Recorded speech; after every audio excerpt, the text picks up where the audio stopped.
Binati ni Jeneline Mercado si Calix sa kaarawan nito. Sa binahagang pictures ni Jeneline ay nabanggit niyang nasa MOA Arena sila. Si Calix ang anak ni Dennis Trillo sa dati nitong karelasyon na si Carlene Aguilar. Celebrating my son's birthday here at the MOA Arena. Happy birthday Calix, post ni Jeneline.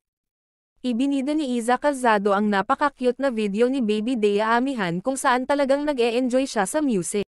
May pagsayaw pa ang cute na baby ni Mommy Iza. Talaga namang trending na naman sa social media at agaw pansin ang maladiwatang kagandahan, sexy at smooth na dance moves ni Marian Rivera sa bagong TikTok video na post nito. Masayang ibinahagi ni Kim Chu ang house tour sa kanyang rest house sa Tagaytay. Sinabi ni Kim, isa ito sa kanyang mga pinaka-pinangarap kaya masaya siyang na-e-enjoy na niya ito ngayon kasama ang mga mahal niya sa buhay. Aktres na si Elise Joson ibinahagi sa publiko ang kanyang gayak sa preview ball na ginanap sa Soler nitong Sabado ng gabi, suot ng celebrity mom ang isang puting revealing gown.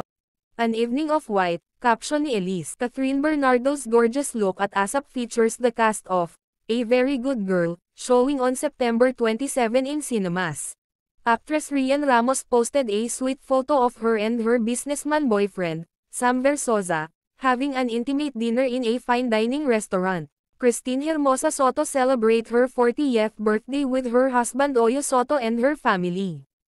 Oyo, you are the best husband and friend I could ever ask for. I love you with all my heart, post ni Christine. Wow! Fit na fit sa kanyang cooking in a food market outfit si Mariel Padilla na talaga namang napaka-pretty at fresh na fresh sa kanyang first TikTok live selling. Netizens gushed at how blooming Maine Mendoza attire look in her short hair.